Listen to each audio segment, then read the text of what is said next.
Today's going to be a Thank You Monday. We got a lot of people to thank. We got a great speaker. I think you guys are going to be floored by my buddy Aaron Taylor, a sharp guy. And I can't say otherwise because he's 6'4", 300 plus something. I don't know how much. 299 is what he says. I can't tell you how much I appreciate all of you being here. This is our core membership every week. We've got some special guests I'm going to recognize. But this is our core group that makes this thing work every week. We're glad to have you. Just out of curiosity, if you made every meeting, all 14 Mondays in a row, raise your hand. Let's give them a round of applause if they made every one. If you've made 75%, raise your hand. That's what I'm talking about. Very nice, very nice. You know, you think about it, guys. Bielema, Herm Edwards,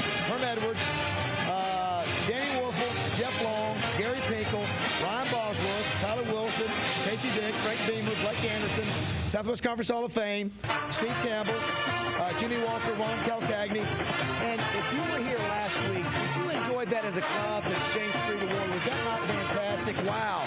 What a chance to honor some great kids. And, of course, you know what the top story is in college football today is the guy that was sitting here right beside us. Mike Perrin is having to make a decision that I think we all know what's going to happen to our good friend Charlie Strong. We hate that for him. But, Dave, without further ado, let's start this meeting off in a good way. Gary Underwood is under the weather. Tom Mitchell, who is a retired pastor, we're bringing him out of retirement. He's with the Arkansas Sports Hall of Fame. Please welcome Tom Mitchell to give our prayer.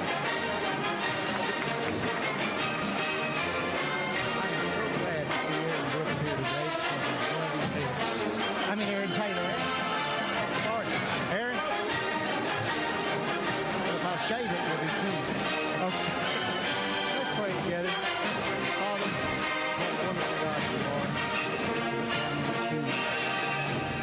We're so grateful for that. We thank you for now the privilege of fellowship, the times around the table, the laughter, the sharing of stories. But now we just ask that you receive thanks for the food that we've eaten, those that have prepared it, those who have served it, and left it today.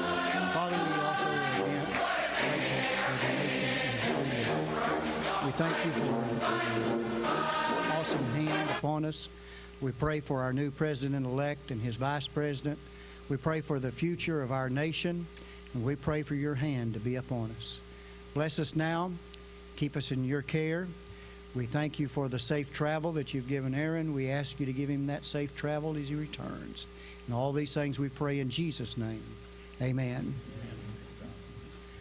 I want to remind everybody on the website right now, we have one more official meeting, and that is January 17th. I want you to listen to this. Not only is Archie Manning coming in to speak at our awards banquet, we got the great Cliff Harris, who we do the Cliff Harris Award, give away that to the nation's top small college defensive player of the year.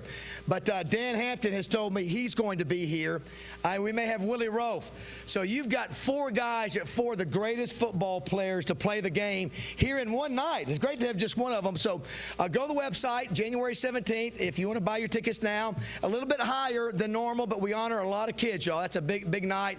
It should be a great night. Archie will be great. So I do want to thank Keith Ingram from the Arkansas Sports Hall of Fame for assisting with helping us get Archie.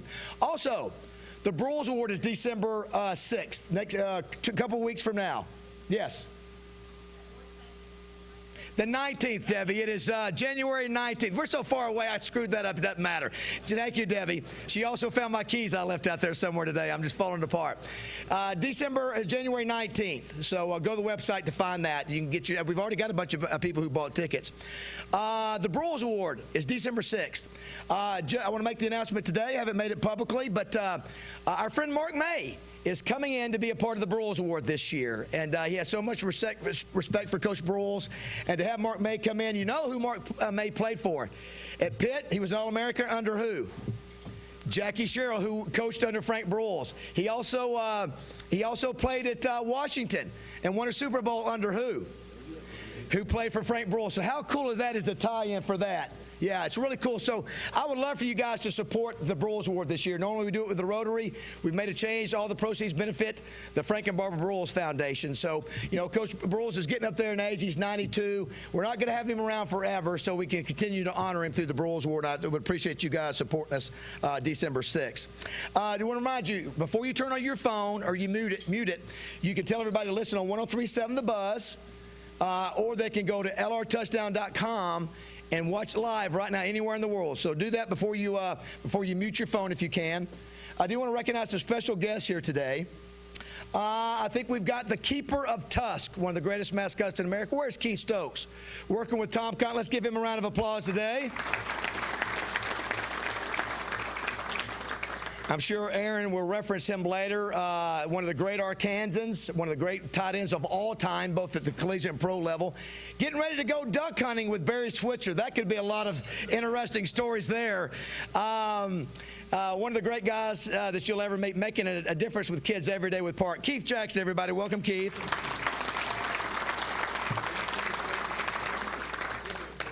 Do want to recognize what a treat for the second meeting this year. And this time we actually put her to work. She got here at 9:45 checking everybody in. My mom, Carolyn. Let's give it up for Carolyn. My mom, yeah. How about that? Great to have her. Do want to thank for the last time our sponsors. If you'll bear with me, Twin City Limo. They picked up Aaron yesterday. Many of you heard I had a flat in Starkville at a McDonald's. Running over a 40-ounce beer bottle. Had to park my car in a Walmart, and had to wait at a Sonic the next day. Sounded like a country music song, but I appreciate Twin City Limo picking up Aaron. Great to have Greg Hatcher, Dale Bennett taking care of us there. Also, yes.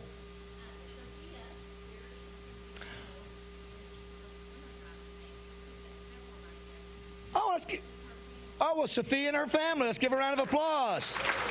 Thank you, Sophia. I told you it's Thank You Monday. That's what this is, Thank You Monday. I do want to thank CJRW, Mark Raines, Dan Sawyer, Darren Gray. Y'all, we are right in the middle of the Cliff Harris Award. We have over 100 nominees from around the country. It's crazy. Rex, what were you doing when you told me, let's do Division II, Division III, and NAIA? But, you know, there are excited kids all over the country to go, I'm up for the Cliff Harris Award. And it's coming from us. It's coming from our Touchdown Club. So CJRW will be helping us with the publicity for that. We thank them. LRCVB, we're appreciative to be the Little Rock Touchdown Club. Thanks, Gretchen Hall and David Russell. 103.7 The Buzz, we've had them here every weekend. Thanks to Epic, who will acknowledge just a second. Hopefully, Pat Bradley and Justin will stick their head in here in a minute. And do want to thank Tommy Smith, always been supportive for all the events I've done for 20-something years. And Tommy, I appreciate you, and it's great to have Tommy at every meeting. How many years you been sober now, Tommy? Almost 6 years. How about that? We're glad. He drinks from the cup of joy at the Little Rock Touchdown Club every Monday, and we're glad about that. Where's the Mountain Dew? And, of course, Roger Scott as well, and RJ, who's working social media. Great to have those guys support the Touchdown Club as well. I do want to thank War Memorial. You know, we had War Memorial as a sponsor this year, so it was nice for them to step up and go, hey, listen, we're relevant. Rex, I think there are exciting things coming to that area. And I do want to thank Jerry Cohen and Kevin Crash for their sponsorship of the Touchdown Club. Look forward to seeing what's going to happen next with them. Epic Health, I mentioned this is the third year, I think at least the third, maybe more, that they've sponsored the Sully Award. They've also sponsored the Buzz being out there. Mike Whitfield is in the back. Mike, thank you so much. Mike is all over the country, opening up new Epic centers around the country, trying to make a difference in the lives of men. It is National Prostate Awareness Month, and they can give you a $1,600 test for free. So, Mike, thank you for your sponsorship and your support of the club as usual. Farm Bureau, Pulaski County, Todd Dennis, I know, is here today. Shauna Harper, where's Todd at? Todd, thank you so much for being a sponsor again. I was down in Mississippi on Saturday. We did our show at Little Dewey's. If you've ever been to Starkville, Mississippi, there's not much down there, but Little Dewey's is a good little restaurant. And the president of Farm Bureau of Arkansas was down there. Yeah, Warren Carter. And but anyway, great to have you guys. If you have any insurance needs, see Todd at Farm Bureau of Pulaski County. They're good people, and we appreciate you guys being a sponsor again of the Touchdown Club. Wendy's, we've got the Willie Roaf Award, the Dan Hampton Award. My buddy Aaron here, this is the first time he's been able to see my kids. He said he wanted to see the kids today. So we could not do that without Nan Trammell at Wendy's for the third year in a row. Two great trophies, and thanks to Wendy's. And make sure to go by there, and if you're going to get fast food, go Wendy's for sure. Also, Wright, Lindsay, and Jennings.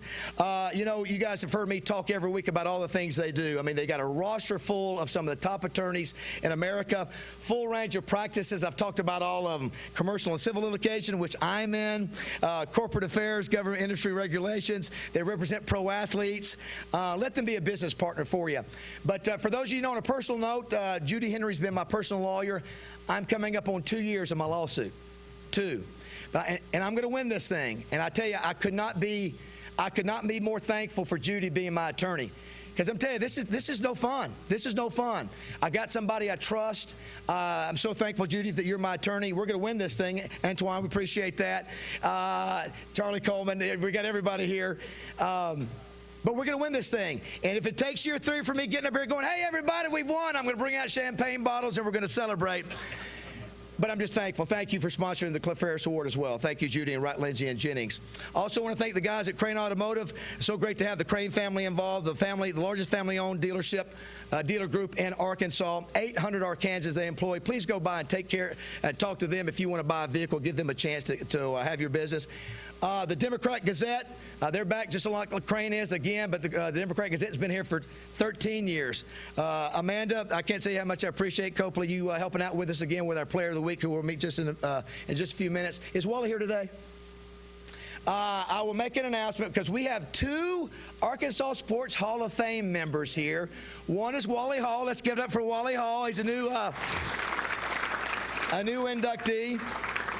And there's one more here that I'll wait when I introduce him a little bit later. But congratulations on Wally getting in, Amanda. Thank you for all you do. The Democrat Gazette for year number 13. We appreciate your involvement as well. And we couldn't do this without Simmons Bank.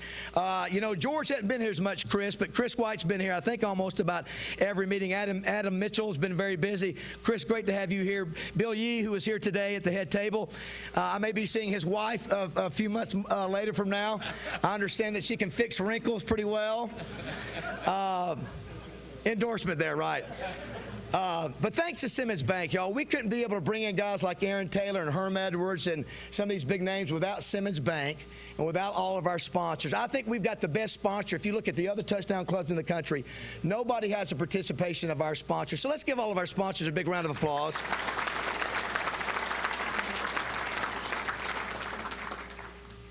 And you can tell George and Adam, we'll get them at the beginning of the year. You know what? You might just say, hey, I'm not giving up the seat next year. Just say that. Hey, I logged them out. It's almost like the Tony Romo, Dak Prescott deal. You're in. You're in. They got to sit out. I do want to thank the fine folks here at the embassy, Heyment, who does such a good job. Every Sunday they set up in here. Y'all might not know that. Matt Johnson, Fidelity Local 6.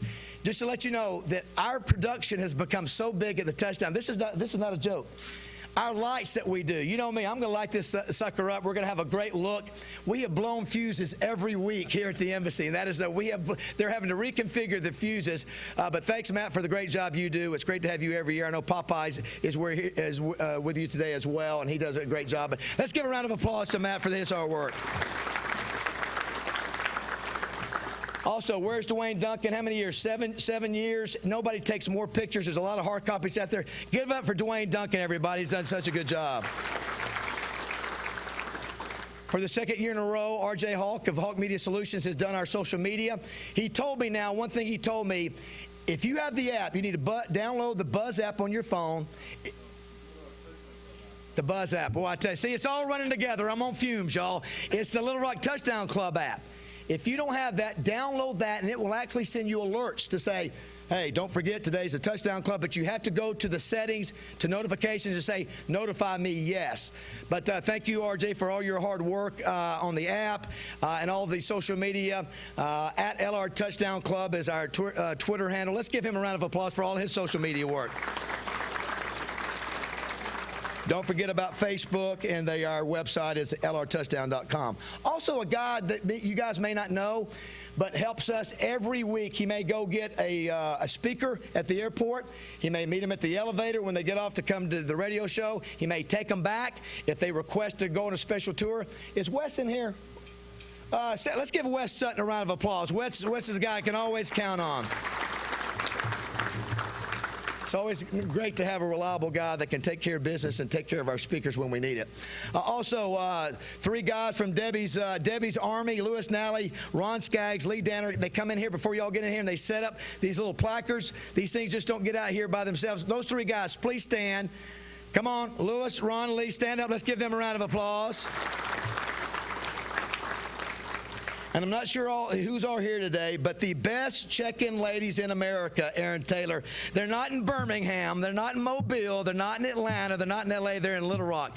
Melissa Nelson, Marilyn Miller, Shelly Adams, Lauren Landers. I think there were whoever here was with the check-in ladies. Stand up. And let's give them a round of applause. Stand up, ladies. Come on. They volunteer. They volunteer to do that, and we certainly appreciate them. I don't think Melissa's missed a meeting in about 13 years, I don't think. And I can tell you that nobody works harder as executive director than Debbie. Debbie not only is doing our stuff, she's doing the Cliff Harris Award with me. She's volunteering now to do with the Broyles Award this year. So if anybody deserves 14 straight weeks, a round of applause. Debbie Wyman, our executive director over there. Oh, one other mention, too. Where's Paris at? The girl who takes care, where's she at? This young lady takes care of us with our accounts, whatever we need at Simmons. She's sometimes able to get off. Paris Tatum from Simmons Bank, and she brought her mother today. Thank you, Paris, for always taking good care of us. And last but not least, before I introduce Rex, let me just say on a personal note, I don't get any money for this. As you know, over the years, occasionally I lose money on this, and it's okay. But all of you core members, you're my motivation. To get here and at 9:45 and to see a line of you waiting to get the door's not even open for another half hour, you guys are my motivation. And so part of me, when you know that I'm working hard, I'm doing it for you, because I appreciate you folks that have joined the 50-yard line club. Those of you who just maybe don't have enough money to do that, you just do a standard membership. I thank you. So you're the blessing to me. And I think Rex has said it. I think we can certainly claim we're one of the best touchdown clubs in America. We may not have been around 85 years like some of them, but that's owed to you. And Aaron's going to see that. Probably already seen already some of the things we do to make ourselves first class, including high definition streaming live, just everything. So thank you from the bottom of my heart for 14 straight weeks, our 13th year, and hopefully next year will be a good year as well. And two, obviously this guy to my right spends 2 hours every Sunday prepping for his weekend recap. For the last time, let's give it up for a guy who works very hard on this segment, Rex Nelson, everybody.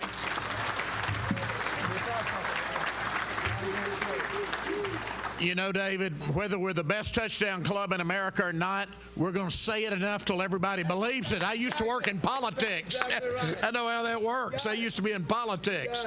All right, time for the last weekly recap of the season, brought to you by Simmons Bank.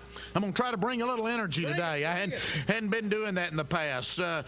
Keith Jackson, I'll say this to you. Better to be duck hunting with Barry Switzer than quail hunting with Dick Cheney. So, True. you know, we wait all year for this 2016 season, and it just seems to go so fast. But, you know, it'll be 2017 before we know it. We'll be having Les Miles, Charlie Strong. You know, I know how David thinks. That's right. Speakers available. Speakers available. All right, what a night on offense for the Hogs. 661 yards. That's the fourth highest total in school history. Arkansas never punted in the game. Of course, the defense gave up 533 yards, so you had to keep scoring. But a 58-42 victory. Boy, what a night. Raleigh Williams, career-high 205 yards, 4 touchdowns. And how about that touchdown pass that he threw? Arkansas outrushes the Bulldogs 357 to 205. Austin Allen, 18 of 25 passing, 303 yards and 2 touchdowns. This was the second consecutive year for that total to be 100 points or more, Arkansas against Mississippi State. Amazing. No defense in that series. Arkansas does end a 4-game losing streak to the Bulldogs, and this is the first time since 1982 that Arkansas has ended the regular season with 2 consecutive road games. So Starkville out of the way. Now got to get a win in Columbia, Missouri on Friday. Arkansas goes to 7-4, 3-4 in the conference. Mississippi State won't be going to a bowl this year. Dan Mullen can watch them on TV. They'll be 4-7, 2-5 going into what is truly the Rotten Egg Bowl this year, this weekend. All right, how about Arkansas State? They are alone atop the Sun Belt Conference, and they just dismantled Troy on Thursday night, 35-3. Now, Troy had come in as the first Sun Belt team to be ranked in the AP poll, and it was not even close in the second half. The Trojans came in 8-1, and the one loss previously had been to Clemson, and it was a very narrow loss. ASU led just 7-3 at the half, and then domination. Now, remember, this is a team that started 0-4, even losing to UCA, and is now 6-0 in conference play. ASU has won 15 consecutive conference games. Red Wolves, they have to now go on the road for 2 consecutive games. They're at Louisiana Lafayette on Saturday. Lafayette's 3-3 and 4-6 overall, and they are at Texas State, my wife's alma mater. Your Bobcats are a sterling 0-6 in conference and 2-8 overall, and that's on December 3rd. So hopefully ASU wins out, gets another bowl. Well, they're going to be headed to another bowl game. So a great year, another championship, though, hopefully there. And in what was the game of the year in the Southland Conference, unfortunately for UCA, it didn't end up being close. Sam Houston State 59, UCA 23. UCA didn't help itself. The Bears had 5 turnovers in that game, and Sam Houston's Jeremiah Briscoe threw 7 touchdown passes. First time in 28 years in the Southland Conference to have 2 teams play on the final playing date when they were both undefeated in conference play. Sam Houston goes to 11-0 overall, 9-0 in the conference. UCA finishes second in the conference, 9-2 overall, 8-1 in the Southland Conference. Good news is the Bears host Illinois State at 2 o'clock Saturday afternoon on the Stripes in Conway. So I can already say, get out and see a college football game. You can go to Conway. I plan to be there. Be my 16th college football game to attend so far this season. Harding advances to the second round of the NCAA Division II playoffs. I was over there Saturday afternoon, 48-31 in Searcy. They just whipped Central Missouri in the second half. It will now be a battle of undefeated teams on Saturday in South Dakota. Take your long johns if you're going. 12-0 Harding versus 12-0 Sioux Falls, and yes, snow is in the forecast. In the win over Central Missouri, Park Parrish, who is their senior quarterback at Harding out of Clinton, rushed for 118 yards. He passed for a season-high 173 yards. Harding had 528 total yards of offense. Remember, they lead Division II in rushing. They had 355 rushing yards, so at least one more game for Coach Ronnie Huckabee, who's going to retire at the end of this season. It was Harding's first NCAA playoff win. They had lost in the first round in 2012 and 2014. And what was a long season for UAPB came to an end. 1-10 this year, 8th consecutive loss, 57-7 to Prairie View A&M. Prairie View led 33-0 at the halftime of that game.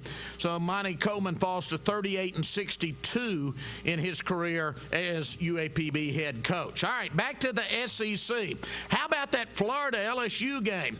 LSU comes up inches short of the win in Baton Rouge. Florida goes home with an SEC East crown. So Arkansas beat the East champions this year. Florida now 8-2, 6-2 in the conference. LSU falls to 6-4, 4-3, and I heard you talking about it on the radio again this morning, David. LSU's headed to the Sugar Bowl with the win, basically, and they blow it just inches away. Listen to this. They lost, LSU, despite outgaining Florida, 423 to 270 in that game, but 3 times they got inside the 10-yard line and came away with no points. You just can't do that. So no Sugar Bowl, no Ed Orgeron. Maybe we can have Ed back again next year. And we will have the Orgeron translator if we bring him back so you can understand what he's saying. How's it go, Aaron? He's better than I am at that. I bet I do a better Philip Fulmer face, so.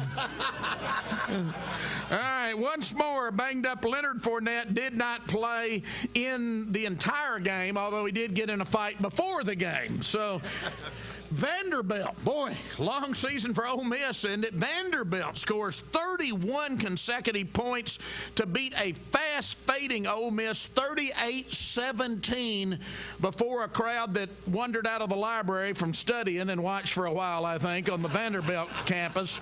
Both teams now 5-6 overall, 2-5 in conference.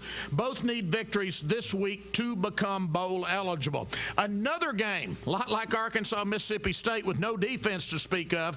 Tennessee beats Missouri, this week's Razorback opponent, 63-37. Tennessee now has won 3 consecutive games. They go to 8-3 overall, 4-3 in the conference.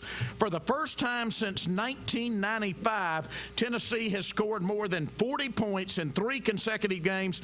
Joshua Dobbs, really good game, 223 yards passing, rushed for another 190 yards. Now get this. The Volunteers won despite allowing 740 yards, the most ever allowed by a Tennessee team. Missouri is 3-8 coming into Friday's game. They're just 1-6 in conference, but they have had more than 600 yards 4 times this season. So I think it's going to be another high-scoring game, just like we saw in Starkville. Everybody else played chitlins over the weekend. Alabama's 11-0 after a 31-3 win over 8-3 Tennessee Chattanooga, enough to make Saban mad. Auburn and Alabama always play a lower team the week before the Iron Bowl. Auburn's 8-3, 55-0 over 4-7 Alabama A&M. Georgia's 7-4, 35-21 over 4-6 Louisiana Lafayette. Texas A&M is 8-3, 23-10 win over 5-6 Texas San Antonio. South Carolina 6-5, bowl eligible in Will Muschamp's first year, 44-31 over 2-9 Western Carolina. And Kentucky 6-5, bowl eligible, 49-13 over Austin Peay from the FCS. So, what do we got this weekend? Auburn, Alabama, Iron Bowl on Saturday. Florida at Florida State, it's rivalry week on Saturday. Georgia Tech at Georgia on Saturday. Kentucky at Louisville on Saturday. LSU at Texas A&M on Thursday night. So when you wake up from your nap after the Cowboy game, you'll have something to watch. Thanksgiving. Mississippi State at Ole Miss in the Rotten Egg Bowl on Saturday. South Carolina at Clemson on Saturday. Tennessee at Vanderbilt on Saturday. And Arkansas at Missouri on Friday afternoon. And don't forget again, UCA at home on Saturday, 2 o'clock kickoff in Conway. For the last time this season, get out and see a college football game. Thanks, everybody. Great job, Rex. Yeah, when we introduced Aaron, I forgot Aaron called the Arkansas-Missouri game last year. Also called the Arkansas-Ole Miss game last year. Yeah, the Hunter Heath. Also called the Florida-Arkansas game. Before we bring Aaron up, it is our last All-Arkansas Preps Player of the Week. We've got a dandy. He's only a sophomore. His name is Sammy Johnson, and that's spelled S-A-M-Y. Unique spelling, and he's a unique kid. 2 weeks ago, this is what he's being honored for, against Central High School, and I know Scooter Register is here again this week. Scooter probably does not like to see this guy being honored because he did it at his team's expense. He had 357 yards on 21 carries, 5 touchdowns as he led Catholic to a 70-56 win over Little Rock Central. This past week, they're playing Bentonville in the first round of the state playoffs. He gets hurt, and he can't play the second half. But the first half, y'all, before he got hurt, he only had 172 yards rushing on 12 carries and 2 touchdowns. They lost 38-31, and he most likely, obviously, would have made a difference in the second half. I think we'll probably be seeing him again at the touchdown club since he's only a sophomore. And he's a great kid. His mom said the most important thing is not running the ball, but taking out the trash 3 times a week. Let's hear it for Sammy Johnson, everybody.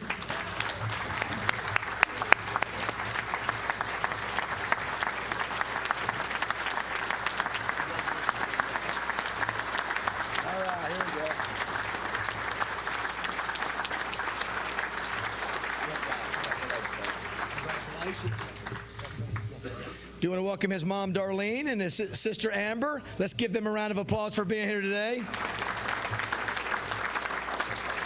And head coach John Fogelman. Coach, great to have you back. And yeah, you know, it's great to have Kenny Stevens, who's the interim coach at Fair. It's great to have you guys back. I know it's busy, but we're glad to have you guys anytime you can make it. It was great for you guys supporting the James Street Award last year. Talk about some good kids last week, rather. So thank you guys for being here. All right, it's time to introduce our special. Yeah, applause all you want, clap all you want to. This is the last chance we get to do it. All right, here's the deal. We're going to bring up Jim Rasko in a minute, but let me just tell you about my new friend Aaron Taylor. Mark May called me last year. He says, do you know who Aaron Taylor is? And I said, yeah. He said, well, listen, he's going to be down at the SEC meeting in a few weeks, and he's putting together a new national award. I told him that you'd done the Broyles Award and some other ones. He said, would you be willing to meet with Aaron about doing this national award? I'm sure he will tell you about it here shortly, but let me just go ahead and tell you. It's called the Joe Moore Award. Matt, put up the This is the trophy for Joe Moore. This was Aaron's old coach at Pitt, one of the greatest offensive line coaches in history. So Aaron and I met for about 2 hours in Birmingham for the SEC meeting. And we talked about, I gave him all my insight for free because there's, what else, what else can I do? Ask him to pay me. Nothing there. But he listened for 2 hours. And at the very end, I said, well, one of the things I think that's always important is that you have a big trophy. Make sure your trophy's big. So let me tell you what my man Aaron Taylor does. You can't appreciate the size of this thing. Those are 5 offensive linemen. Let me show you. Alabama won it last year in the inaugural year. Show the picture of the Alabama. That's how big it is. Now that is a trophy. I told him, I said, Aaron, you got that right. I'll promise you this. And but what a great guy this guy is. I know that Jim will tell a little bit about him. He played for Lou Holtz at Notre Dame. You can see him on CBS Sports with Houston Nutt in the studio throughout the year. He's also, as I mentioned, called games. Matter of fact, you called the Missouri game last year where I introduced that new trophy. And that sucker's heavy. I mean, that thing is heavy this year, the Battle Line Trophy. But you talk about a class act. Offensive linemen, I'll be honest with you, are quirky. They're analytical. And they're big. They're big. But as you'll hear from Jim, this guy's a 2-time All-American, one of the best in the business, but he is a sharp mental guy. And like me in the Broyles Award, I put a lot of my own money into it that I'll never get back, and that was part of it. He did the same thing on the Joe Moore Award because he has a passion for it.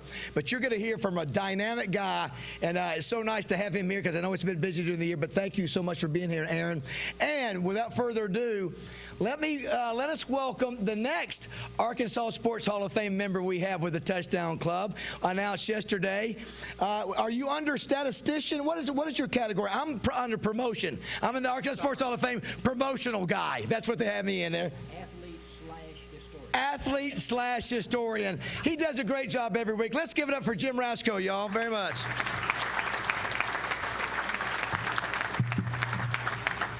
Okay, Aaron's tape. Yeah. You're absolutely correct. Standing ovation. Thank you. That's fine. I appreciate that. Thanks, Chris. Appreciate that. Thank you, Chris. Okay, Aaron's Taylor mother, Marty Taylor, is a graduate of Indiana University. She raised Aaron alone from the time she and his father divorced when Aaron was 2 years old. Marty and Aaron moved to California, and Aaron's football experience was limited to playing flag football in the 4th grade because he soon became too large to play on the Pee Wee teams.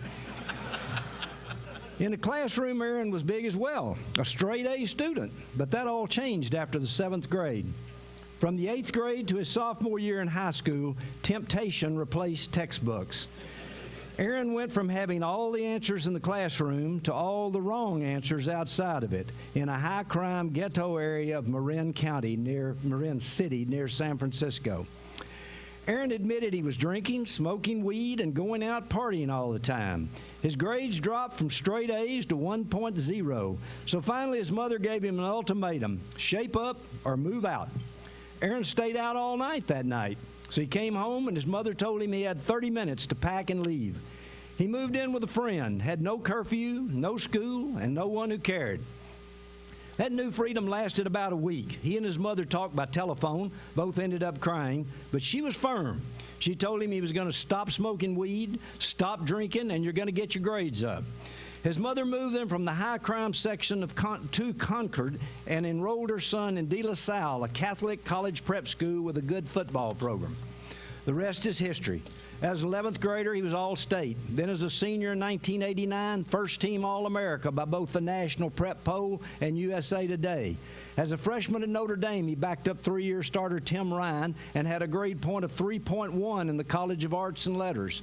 In 1991, as a sophomore, he became the youngest member of Notre Dame's starting offensive line, and the Irish won the Sugar Bowl following the season. As a junior in 1992, Taylor was the only Notre Dame player named first-team All-America. He was a semifinalist for the Lombardi Award as Lineman of the Year, and Notre Dame won the Cotton Bowl. Now, I had to take my wife and granddaughter to the airport, so I got here late this morning, but here, I was going to give this to Matt to put up. Here is the cover of the Notre Dame Fighting Irish Football Guide for 1993 with Aaron Taylor on there as a captain. As a senior in 93, his teammates selected him to be one of the three captains of the Irish, and Aaron was a unanimous All-American. He won the Jim Parker Award as the nation's top offensive lineman, and he won the Lombardi Award as the best lineman or linebacker in college football. In his final college game, Notre Dame defeated Texas A&M for the second consecutive year to again win the Cotton Bowl. By the way, in Taylor's 3 years as a starter at Notre Dame, the Fighting Irish won 3 straight bowl games. After Taylor graduated, Notre Dame lost its next 9 bowl games. That was the key. No doubt, no doubt. Now on to the NFL. Aaron was a first-round draft choice of the Green Bay Packers. He joined the Packers for minicamp in April of 1994 and was immediately inserted as the left guard with the starting unit. After the first day of practice, Coach Mike Holmgren said that Taylor was, quote, a big, strong guy who can run. He's bright and very attentive. I was pleased with Aaron Taylor. However, on the second day of practice, Taylor suffered a knee injury during a pass blocking drill and had to miss his entire rookie season. Aaron recovered and was the starting left guard for the Packers for every regular season game during the next 3 seasons, and also started all 7 Packer playoff games. Now, I was going to, because of time limits, I was going to cut out this next story, but I showed it to Aaron beforehand, and he insisted that I include it. This is an interview of a Packer teammate that published in the Green Bay Press-Gazette on October the 4th, 1995. I don't know if the teammate was Keith Jackson or what, but anyway, we'll get into this. They asked the player what his most embarrassing moment was, and I'll quote from the article. This is another player now. One time I was getting out of the shower. I didn't have any deodorant with me. I didn't know Aaron Taylor had a couple of guys mad at him. He leaves his locker open. I went over and grabbed his deodorant bar. Some guy had rubbed Icy Hot all over it.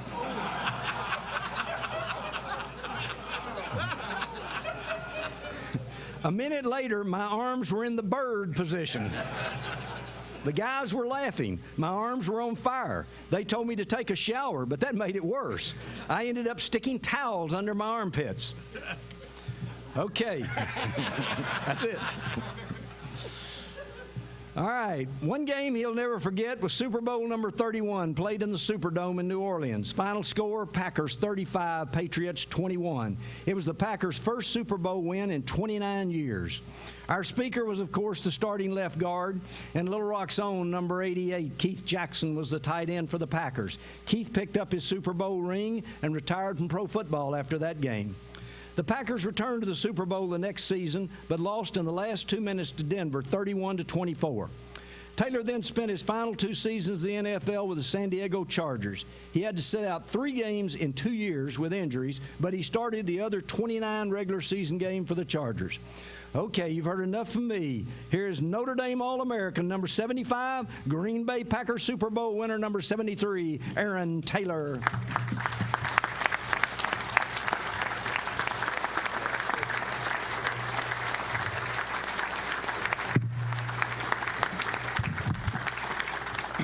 Thank you, everybody. It's really good to be here.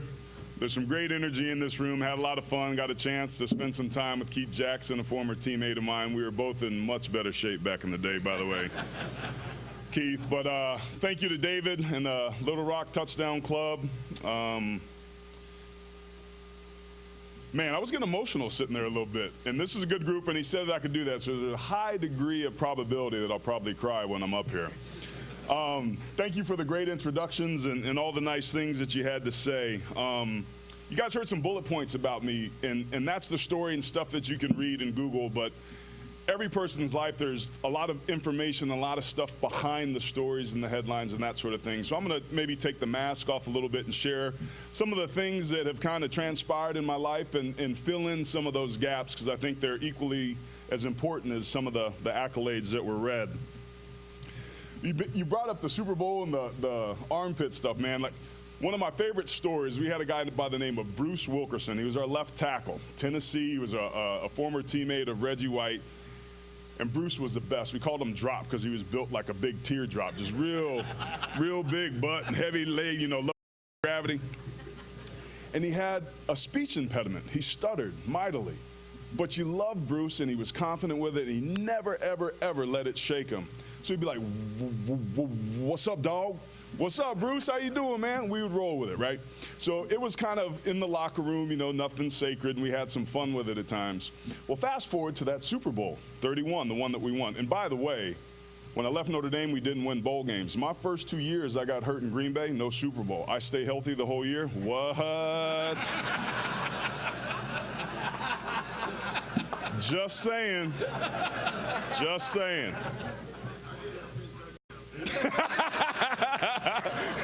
Keith Jackson, everybody, reminded us that he did have 10 touchdowns that game. So, as an offensive lineman, communication is hugely important. You have 5 that need to function together as one. There's a lot of communication that has to happen, and it needs to happen quickly. So we have a lot of verbal calls that tell everybody what to do. Sometimes that communication is an acronym. Well, on a power play, which some would say is God's play, you have to tell a lot of people what to do. So we had an acronym called CAL. It meant center goes up to the will linebacker. The tackle switches jobs with him. So in the Super Bowl, we're in the huddle. We call it 24 power, come up to the line of scrimmage. I'm next to Bruce. It's the tackle's job to make the CAL call. Bruce comes up to the line of scrimmage. They're in an alignment where we need a CAL call. Bruce comes up to the line of scrimmage. Blue 52, blue 52, blue 52, moo, moo, moo, dog, moo.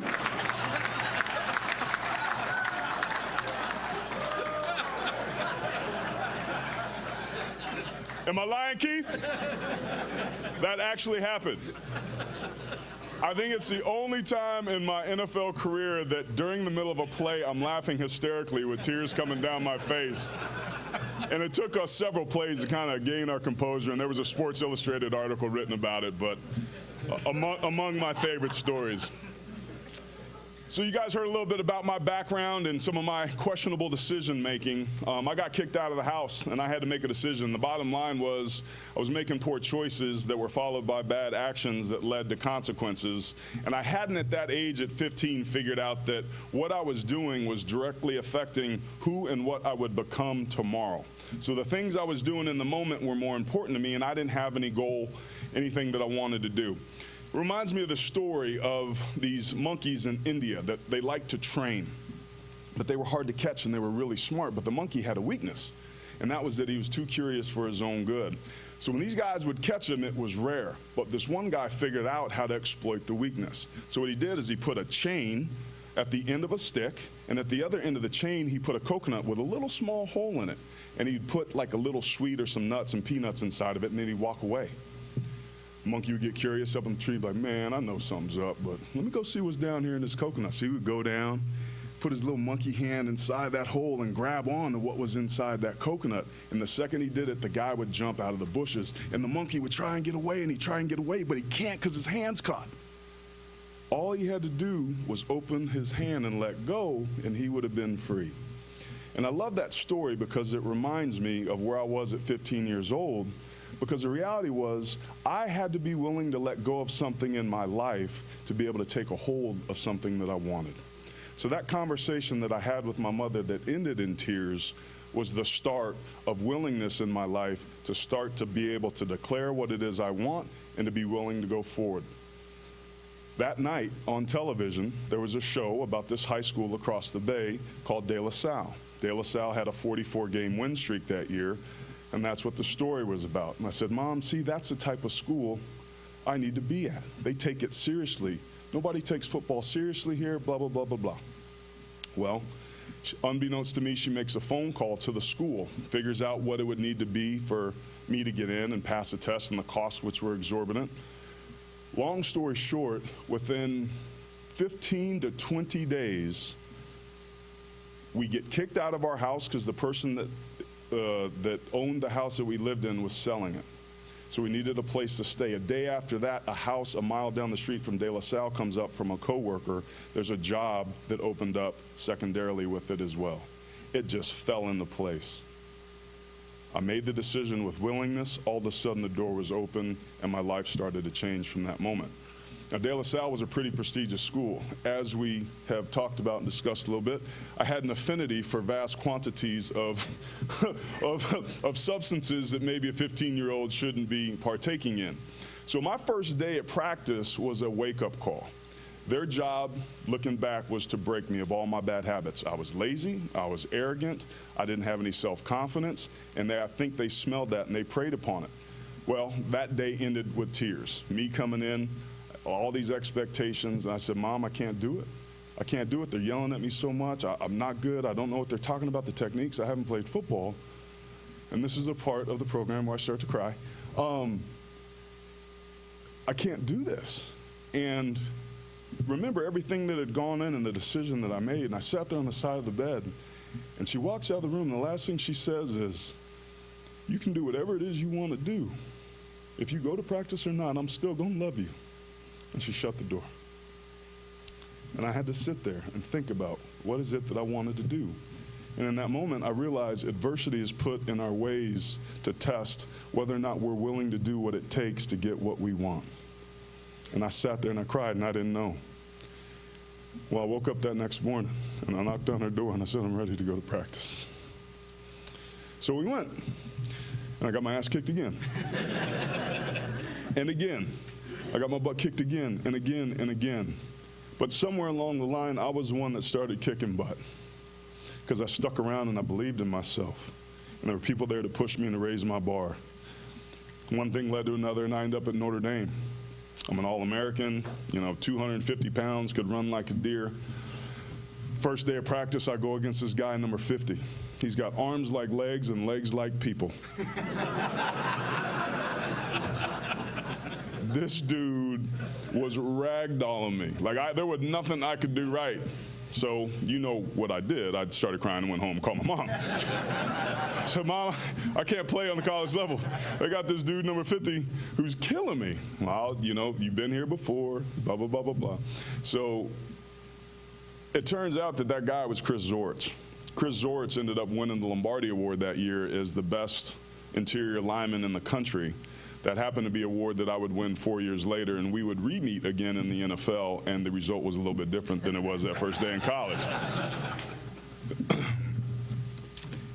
At Notre Dame, Lou Holtz was great, and he had a great way of teaching us about life. And one of my favorite stories was, as a true sophomore, like literally not knowing whether the play was going right or left, but was tenacious and good enough to play.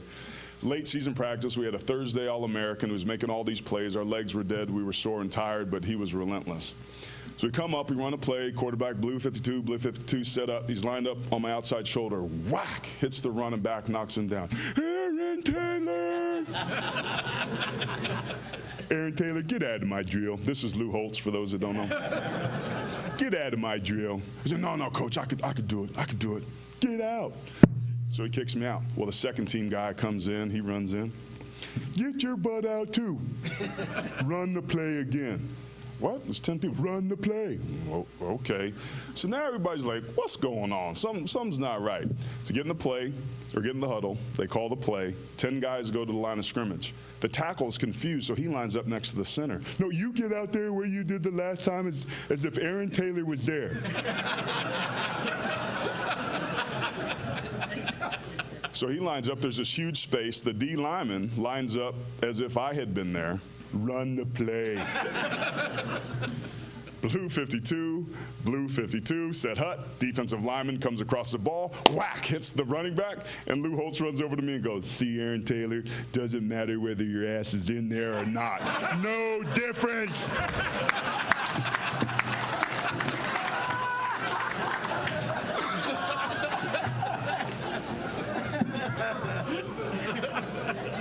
So, in that moment, I learned that what I did affected the people around me, and that there were people counting on me, and that when I didn't do my job, there was a price to pay. Now, he had a funny way about going about it, but that was a lesson that meant a lot to me then and still means a lot to me now. And I would need that lesson a couple years later when Joe Moore, my offensive line coach, we talked about Mark May underneath Jackie Sherrill. Well, Joe Moore coached Mark May at Pitt. So we're out, and we didn't play well one week, and Joe's philosophy was if you don't block on Saturday, we're going to block on Monday and Tuesday and Wednesday and Thursday till you decide you guys want to block again on Saturday. So we did something called the toughness drill, where there was a defensive lineman on this shoulder, a defensive lineman on this shoulder, and a linebacker above us, and our job was to drive block the three of them. The linebacker's job, and I kid you not, was to kick us in the head upon the snap of the ball. He was sending us a message. It is easily the most tired I had ever been in my life. We went down the line, one after another, 25, maybe 30 reps apiece before you would switch, and we did 3 or 4 sets of that. And this is before practice. So then we had a 2-hour practice. And there would be a point where Joe would say, hey, you got 5 more. Man, I'd get up to the line of scrimmage, and I'd do them, and I'd get my 5th one, I'd look up, he'd say, 5 more. I just keep going and going and going and going and going. Well, fast forward to my senior year, and it's kind of like a rite of passage. And you go out for burgers and beers with Coach Moore, and you kind of reset the ledger and discuss some things and have some fun. And you basically, when you played for him, you survived your time those 4 years. But he had this uncanny ability to get us to be the best versions of ourselves. And at that meeting, my senior year, when we were out for burgers and pops, he brought me over and he said, hey, Taylor, he's like, you remember that day we did the toughness drill? I said, yeah. He said, you know why we did that? And I don't want to tell you why I thought he did that and what I said to him. But he said, you know why I did that? I said, no, because you're a jerk. I used different, more colorful language. I knew you'd think that. He said, you know what the best part was? When I'd look at you, and you had those poor, pathetic eyes. Oh. And I'd tell you had 5 more, and then you do them, and you look at me like, please let it stop. And then I'd say, 5 more. He said, you know why I did that? He said, I did that because I wanted you to know at some point in your senior year or in the NFL, when we needed to drive, that we were going to run behind you, that you had 5 more in you. And I also wanted you to know that as a son, as a father, as an employee, as a husband, that at some point in your life when you don't think you can do anymore, that you have 5 more in you. That lesson has stuck with me to this day, and it's what allows me to do what David does, which is grind it out and find ways to do things that you care about and that you're passionate about. I didn't know what I was capable of, and Joe Moore's gift was that he had this innate ability to bring out the best versions of ourselves, often against our own will. That's the quote that he's famous for, and it kind of sums up the O-line position. There's nothing better in life than moving a man from point A to point B against his will.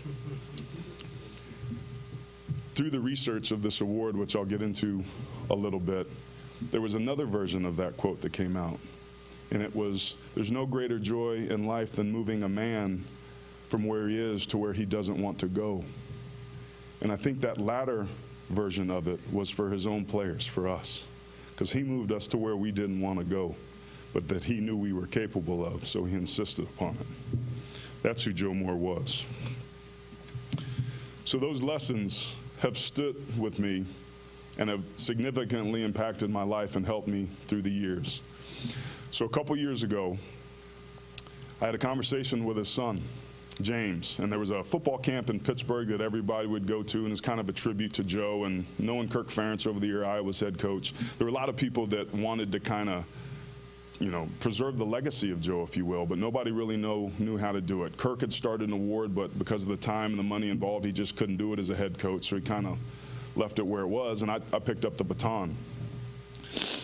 I called James because he had invited me to the camp 5 or 6 years, and I just was too busy and didn't make enough time for it. And I found that when I would get up and I'd go speak, I'd give all these emotional, heartfelt speeches, and it would involve Joe.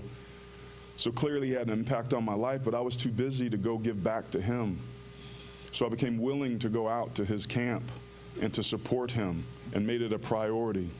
And in that conversation, we were talking and he reminded me of this award that Kirk Ferentz had started. And I thought, man, wouldn't it be cool to find an award or a way to preserve his legacy and to honor this man because he was a man of principle? Yeah, that'd be great.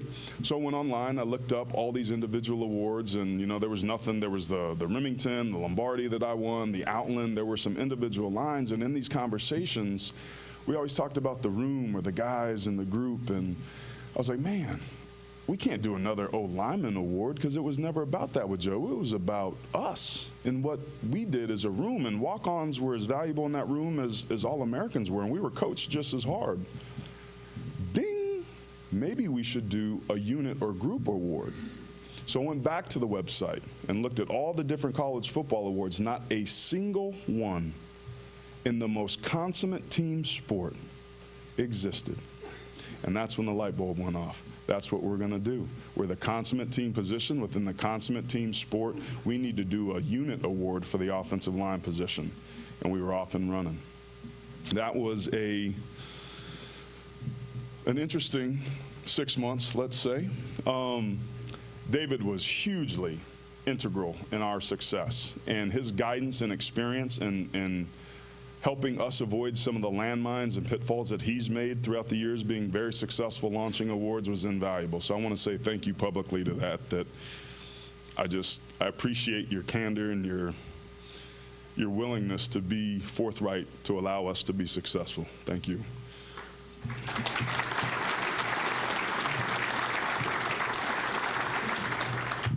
I don't know how we're doing here on time.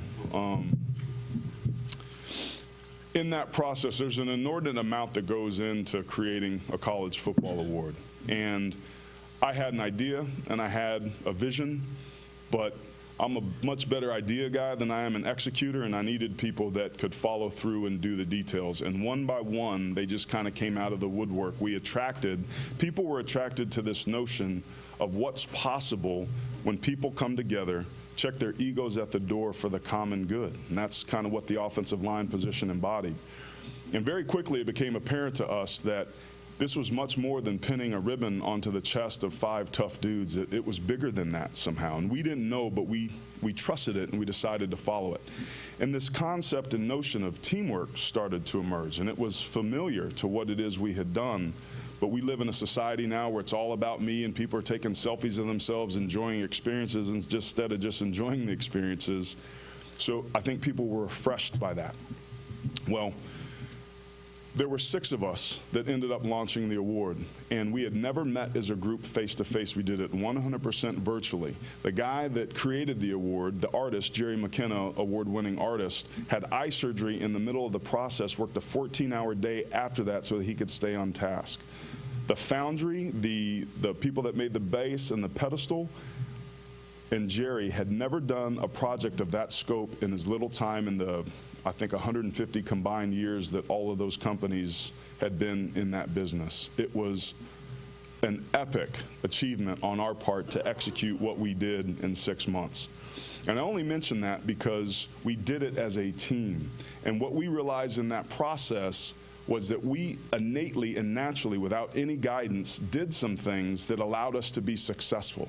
There's no way another group of people in our minds could have pulled off what we did, and we didn't skip a beat throughout the entire process.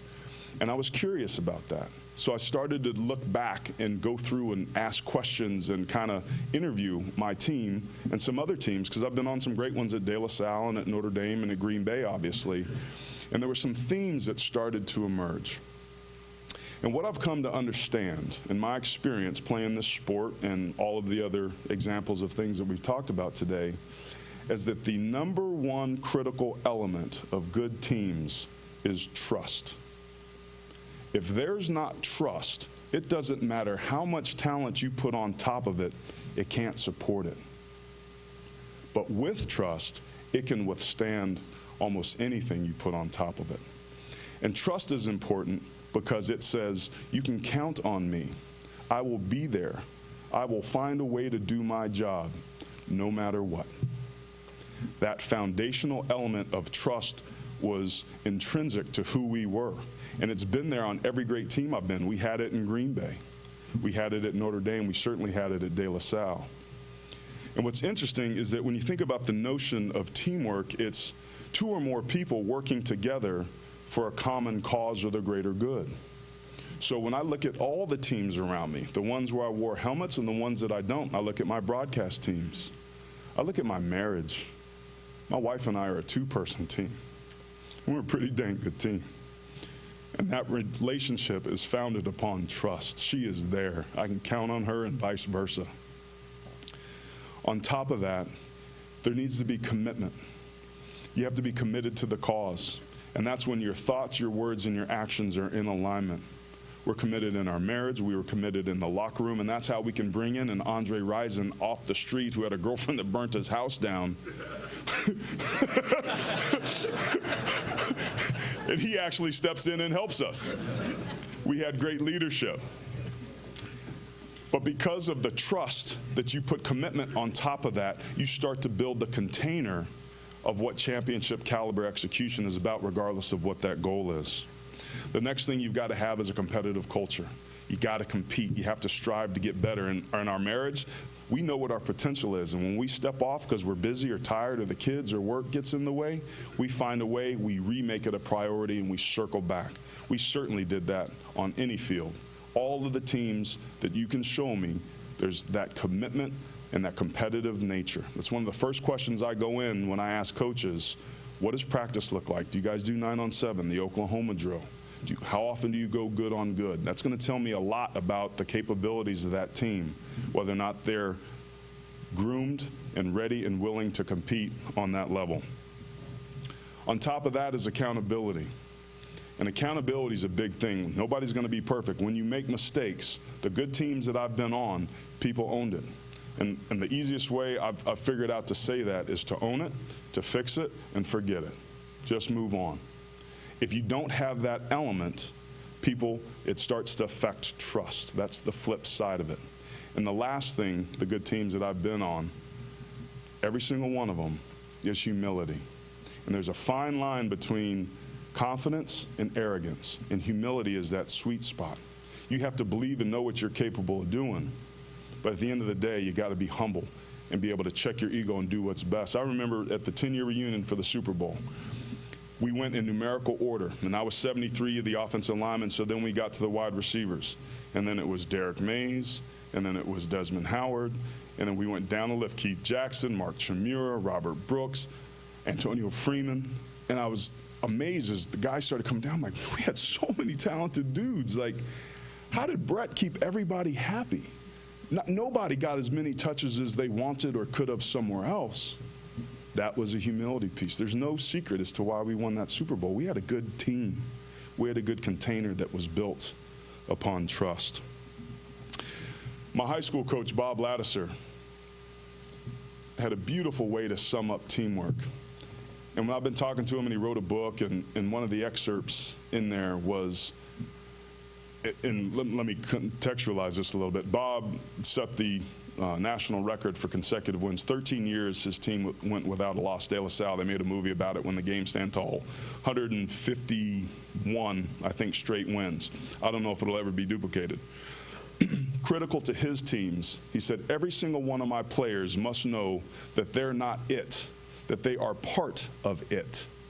And this notion of being a single person and entity, part of this greater thing, is the foundational element of teamwork. It's certainly the core element to the offensive line position, where inherently the whole is greater than the sum of the parts. I'll finish today with something that we wrote for the Joe Moore Award, and we call it our credo. And if you guys want access to this, you can get on the website or give me a business card, and I'll be happy to send you one. But we wanted something before we ever even decided to go forward with the award and know how we were going to execute. We needed something that anchored us, that kept us keenly aware of where it is we were trying to go, but more importantly, why we were doing it. And I think this does a pretty good job of that. Teamwork.